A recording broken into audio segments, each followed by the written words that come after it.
Hello, people. This is your sustainable explorer, and we are here to have an intriguing time with one of our own. He's a friend, he's a brother. I've come a long way to want to come share some of his experiences with us and how he has been able to take life. You know, when we go at the explorer, this podcast is we share the stories of young people who are doing exceptionally well for themselves. We use the story to inform and educate people out there on how they can also use this information to navigate life and make good use of the opportunities around them. And with us here is somebody I've known for years. I love his work ethics when it comes to sincerity, integrity, and that's why we decided to bring him, let him share those experiences with us. All right, good day, Mr. Emeka. Please, can you do a proper introduction of yourself? Okay, my name is Emeka. I'm an hotelier, though before I started hospitality industry, I have diploma in hospitality and tourism, and I'm studying Java College of Education. I graduated in 2017 with a diploma in hospitality management. After that, I have been into the industry. I started as a public area cleaner with Domino stores. That was way back in 2012. And that's during that period, I only worked for a few months. Then after that, I got a recommendation from the then manager of the mall due to how hardworking I was then and how sincere and persistent I was with my work. So from then, I was recommended to Domino head office. And after that, I found myself working in the head office at Domino store. So I was basically working with the executive director and the managing director, more like a PA to the office assistant. From there, I worked for a few years with them. Then after that, the HR department decided that since I was studying management, so I need to go practice where I was studying. So 2015, I found myself working in manager for us. So 2015, I started working as a housekeeper just for a few months. Then after a few months, I catch up very quickly. Then after that, I was made the supervisor of that department due to how hardworking I was. Let me just put it that way. I've always one thing about me is that I've always been hardworking. Anywhere I find myself, whatever I find myself doing, I always I try can as much as attest to that. I always try as much as possible to put in my best Yeah. because you never can tell where that will lead you to, and you don't know who is actually observing you, your work ethics and all of that. So from there, I retrieved myself in that industry, and from there, I also try as much as I can to learn some other skills that has to do with hospitality management. Basically, housekeeping department because that's my core specialty. Okay. So from there, being a supervisor, I started training people. You train people too. Yes, I do.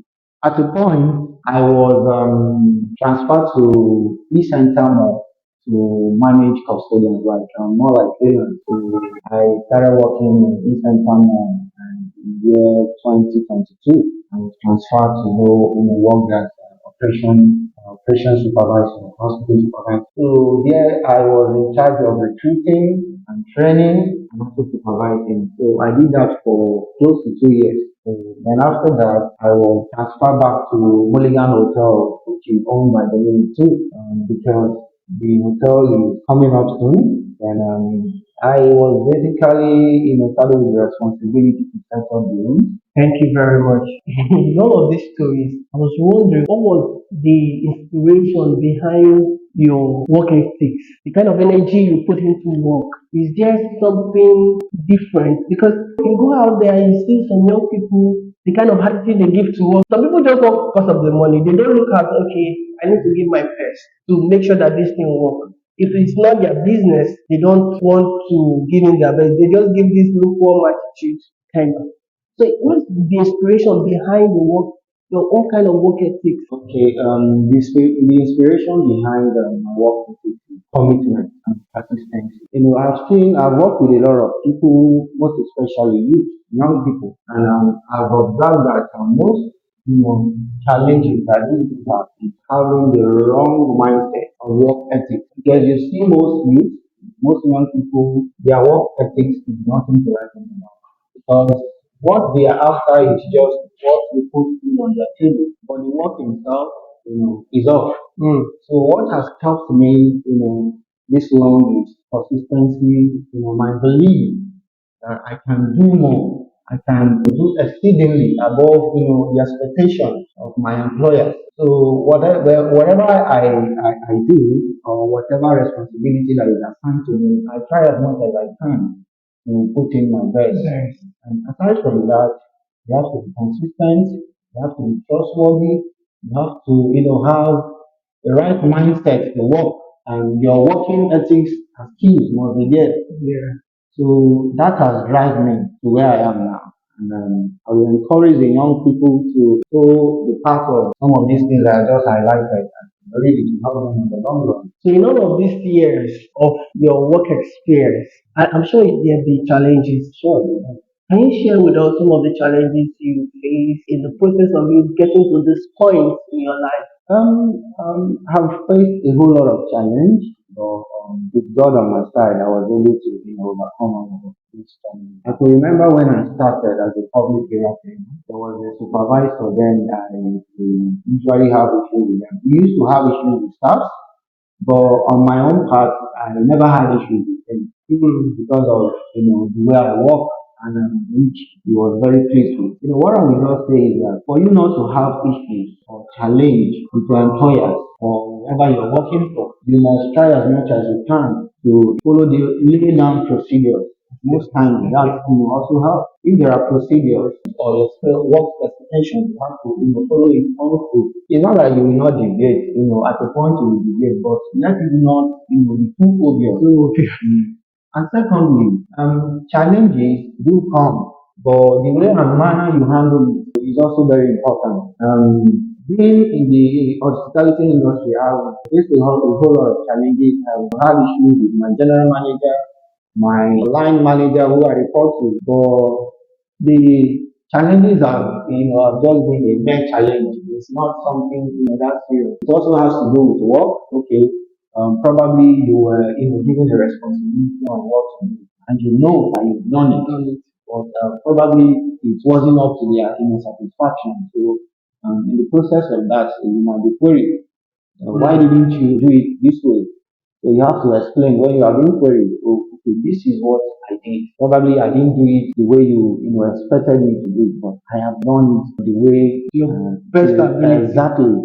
And again, challenges might come as a result of maybe the manager you're working with or the colleagues, and probably both of you are not in good time. If you're two working in a particular department or a section, and one person is not probably working well, and you are the one doing almost everything, it's more like you are the only one working. It's more like you have -1. You understand? So at that process or at that point, the work might not really, the results that the management will be expecting might really not be what they will be saying. So in the process of that, issues might come in. Yeah. You get. So challenges I've encountered a whole lot. I mean, even with my employers, I can remember there was a time one of the directors accused me of stealing money from his room. So when the top management heard it, they said, this guy can't do this. Because the reason why they supported me is that they know my kind of person. They know, I'm a family, somebody who is has integrity. I have, always kept my integrity top notch. So that is very, very important. Important. So if you're known for something, you don't have to disappoint people who have placed trust on you. They said, for whom much is given, much is expected. So much was given to me, and much was also expected. So I wouldn't want to disappoint the people who have given me full support. Yeah. During the process of that trial. So there was a whole lot of support that they gave to me, which also motivated me to triple my integrity and my work ethic. Delivery. Yeah. Exactly. Wow. Wow. You guys, I'm sure you are listening now. Because we go about our daily activities as young people and we feel some of these things doesn't matter. They really matter. If there's something you're standing in for, stand for it at all times. Even when you're not there, those things will speak for you. What you are known for, people will speak for. People will defend your cause. But if you're today, you are here. Tomorrow, you are there. At the end of the day, people don't know what you stand for. They can easily not defend you, or when it matters, nobody will stand for you. That's true. So it is essential for us as young people to know what we stand for. Live a life of integrity, live a life of purpose that will inspire, that people will know. So going away from there, now I was wondering, you've held some positions in management, leading other people. I'm sure there will be conflict in the process because when you're managing individuals of different background, different interests, there will be conflict of interest, definitely. Sure. How are you able to manage that? Okay. In hospitality, there is what we call conflict resolution mechanism. Mm. So dealing with complaints, as you said, yes, I have. Resolving crisis among Crisis. your team members. Okay, I've had opportunity of working with different kinds of people with different backgrounds, different ethnic groups, Hausa, Yoruba, Igbo, and you see a whole lot of attitudes from them. But what has helped me to resolve any issue that comes with you as a leader, the responsibility is placed on you because there are issues that will happen in your department that should not even need to involve your line manager and it's something you can resolve. So if such issue or happen, what I do is if I have issues the people that I'm working with, I call them. Okay, if there are two or three, I call them for a round table meeting, probably at the close of their work or during working hours.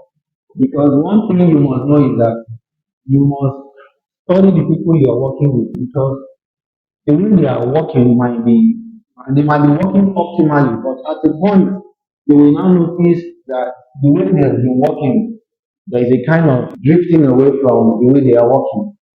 So that will now, tell you that, oh, there is an issue. Probably one or two persons are having issues within themselves, which they don't want to disclose to you. Because when I see those signs, I will know that there is, definitely an issue. So I will just call one of them and say, what's going on? I have noticed lately that, oh, this is what is going, this is my observation. So maybe that person will now open up. So what I do is I call them, then ask them what is happening. Then I will hear from both sides because you can't just hear from one person. I hear from both sides. Then after that, I take my decision. My decision might really not be harsh. It may be in form of advice, advising them on the way and manner they should work or relate within themselves because what affects both of them will definitely affect the job. Because there might be a circumstance that I may want to collect something or collect something from you in the process of working. And during working hour they might be busy. I want to collect something, but because we are not in good time, I may not walk up to you to ask you for it, get that stuff. So it is very important that you resolve any issue within your department. Then if it's issue that is beyond you, that is when you now involve your line manager. Probably if your line manager is not able to also resolve the issue, take it up to top management, probably to get to the general manager. Okay. Resolution. Thank you very much for that answer. So, one other thing something that I wanted to ask, in your life journey, were there things that you were afraid of, maybe from your background or your environment where you grew up, that forced you to give your best to life, the opportunities that come your way? Were there things growing up that you were scared of that made you say, no, I need to be different? Yes, so many things. I grew up in a slum, Makoko community. If you are a resident in Lagos, you might have heard about Makoko community. Yeah, I must be common. So that's where I grew up from my nursery to secondary school. And growing up, and there was a whole lot of experience. I experienced a whole lot growing up with my friends then, and looking at the community itself, how backward the community was. And Maputo is a community known. by almost everybody in Lagos, if I can say that. But what motivated me while I was growing up is the background of people, the way and manner people behave, the attitude of many, the myopic attitude. And I also observed that many of my community people is more like they like staying in a very cluster area like Makoko. So you a place where you have more of the community people and many of them they are not well exposed. They don't really have that mindset of, oh, let's do something new. You understand? The way they reason is not the way you reason. So your way of reasoning is more than the way they reason. So when you have conversation with them, you will notice that you are not in line with their way of reasoning. So that pushed me, that motivated me to go extra mile in finding a way to help myself because looking at my family background, I said to myself, oh, this is not the best of life that we need to live because I'm from a very poor background and my parents were struggling to train us from school. At the point, I have to struggle as a young boy with few of my friends after school, we go out to do some hustling, picking stuff, try to sell it to make money. Yeah. So many things. And there is nothing I didn't do while growing up, just to help myself and also help my parents because I believe they did their best. Yeah. Their best probably wasn't enough. No. But knowing myself and the challenges I had, I have to work so hard then from there, I have to I thought about moving out of the environment because staying there is not helping me. Because I've seen few friends who left and their life was better. Their way of living was far better than me that was staying in the community at that time. So by the time I moved out, I noticed that I have missed a whole lot. That there is more to life outside than the place I grew up. So it was very challenging, but by the grace of God, I was able to, pull through. And after that, I have been able to help myself to, becoming what I am by the grace of God. But I still look back those years, and I feel maybe some of my friends who are still there might just have that same mindset that I had then. Maybe it will help them realizing that that is not where they are meant to be because there is a better life out of Makoko. By the time you go out of Makoko, you will notice that there is more to life. There are places you need to explore for you to have the ability to associate yourself with people who are intellectually higher than you. So you're saying if you have the opportunity, you can go back, in a way, give back to the community or help the young ones in that community to be better off, to be at par with other kids in other climes with better opportunities, right? Sure, definitely. I've always had that plan, and there are times that I do go to Makoko. I still see some of my friends, even those I knew when they were, very young, but now they've become adults. But the way I see them living, I'm not really pleased. So I have it at the back of my mind that I will definitely go back to impact the younger ones there so that they will know that there is more to life and they should wake up to the reality of life. That's very touching. And change actually begins with us. Sure. The change begins with every one of us. You might not have the big platform like Tunde Onakoya, you might not have the big platform like other change makers, but the little you can do within your community where you are, please do. It can be one person, it can be two people.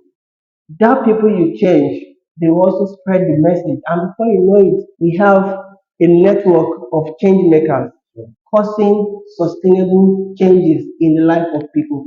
I'm sure the story of our friend here is getting you also think.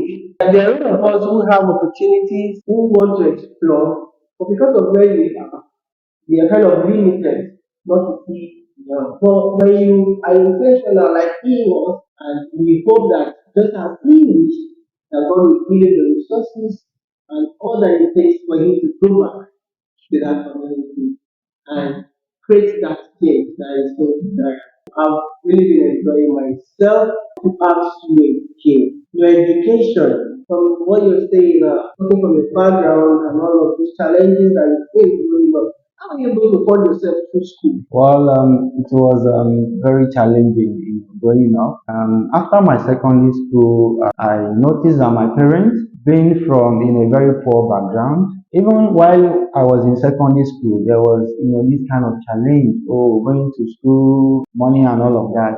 Then I was doing some little side hustle with friends, which I was able to help myself. But after secondary school, nobody to help because my parents, most parents, they believe after secondary school, they at least they've done their best.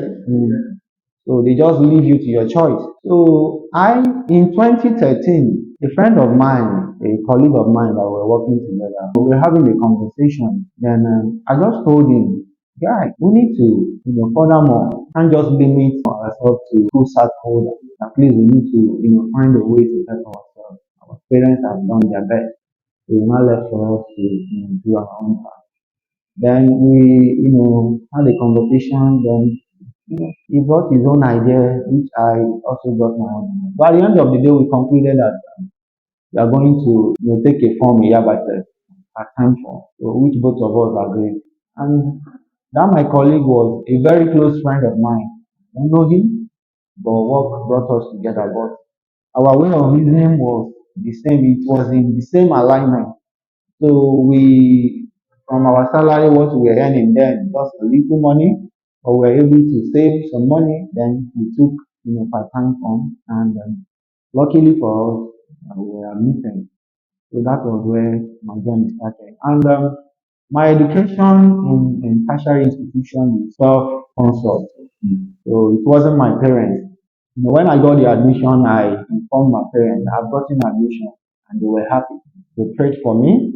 I also told my elder brother, but he contributed one way or the other. I wouldn't say he wasn't part of it, but he contributed one way or the other. But majorly, I funded myself through school, tertiary institution, because I was working, schooling. Because the more reason, yes, the more reason why. So what I thought is that picking going for full time, I may not be able to because nobody to sponsor me. My parents may not be able to, and I don't want to bother my elder brother so much because he was the one carrying the burden of the family all to himself. So being the second son, I said, "Oh, my brother is carrying a whole lot of load. I need to be a pillar of support to him as well because he was basically taking care of the family single-handedly." So when I got the admission, I told him. At a point, I think in my second year, he assisted me in my school fees. But the more reason why I was schooling and working was just for me to have some funds to help myself and my family as well in my own little way. So that was the more reason I opted out for part-time program. So after work, I go for lectures. From lecture, I go back home, and it's more like every day. Then during exam period, I take my leave, or I will just take permission from the office. Maybe I will just split the leave that I was entitled. I will just split it based on the number of days or the days I have my exam. So while I was working, I was schooling. So it was really challenging trying to meet up with lectures, assignments, projects, and all of it. It was very challenging. But the good news is that at the end of it, I did well, and my result was awesome at the end of everything for my project. I'm sure looking back now, you'll be so excited that Sure, you yes, stood that out. exactly. The whole challenges, the whole difficulties now, they're just part of the story now. Yes, sure. Because I know, imagine if you have not taken that process, where will you be right now? Oh, well, I'm sure maybe when they are reviewing the qualification where you work, they might have picked you out as yes, a person government. it also helped me. My results also helped me because When I was able to get my results, I just submitted it to the HR office. My file was updated. So when they were doing salary review, they also considered me because I have moved from the level of SSE and degree holder. You're saying education not is scam. It is not a scam at all. Whoever says education is a scam, probably the person is not normal. Let me just put it that way. Education is never a scam. Education is very key to everyone's success. So if you acquire education, it will help you. You might really not see it as something that will help you, but in future you will know the value of education. Because if I'm not able to acquire education or to further more, I won't be where I am now. The management wouldn't have considered me, and the position they gave me, they wouldn't have considered me at all. But it was based on my educational level and my experience on the job. So that was more reason why they consider me. And anytime they are doing salary review, I'm also considered based on experience too and my education. So education is not a scam. It's something that I will encourage everyone to acquire. Guys, I'm sure you guys are listening. Education is not. Let me tell you the language you want. Education is scam. Like no be scam. Education is the bedrock. It can be formal, informal, or semi-formal. Education is key to everyone's success. Education gives you a platform for you to explore, think beyond your environment. So if you have the opportunity or a place to help people to go to school, please go on educate. A lot of people want to go to school but they don't have the funds. Some have the funds, they don't know how to use it. So if you have the funds and you don't know how to use it, time, people are two persons, send them to school. At the end of the day, it will pay. It will pay.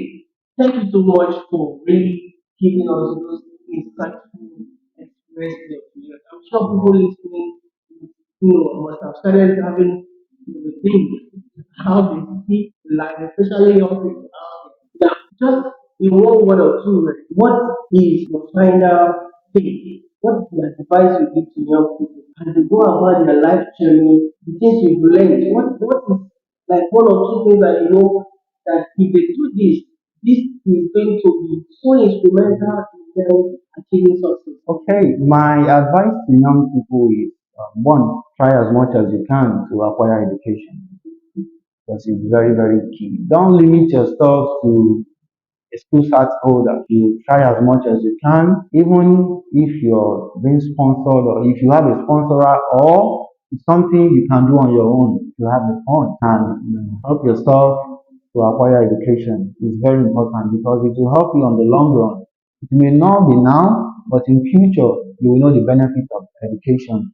Secondly, as young people, you must try as much as you can to acquire skill. Skill is very important because if you have a skill, it will help you. You may have a skill without having education, but that skill you have will help you in becoming what you will be in future. And if you find yourself working in a corporate organization or a conglomerate, you must have impeccable integrity because that's what most corporate organizations look at. You must have integrity, and again, you must be resilient in whatever you're doing. You must be persistent in whatever you're doing, and you must be somebody who is versatile in terms of your work specification. You have to be versatile because being versatile will also help you. And in the process of you doing your work, you might also learn some other things. So young people, you must try as much as you can to help yourself to see that some of the things I just highlighted, you have them because it will help you a whole lot. Never say no to life. Never say no. Opportunities are all around us. But if you don't position yourself well, you don't acquire the necessary skill. When they come knocking, you will not see. So please, as you go about your life, all the things that you have highlighted, integrity for me is a top notch. Wherever you are, stand for something. Let people know you for this. So that even when you're not there, you can say, this person will not do this, this person can do this. Thank you so much. Until we come your way again, we remain the sustainable explorer. See you. Bye.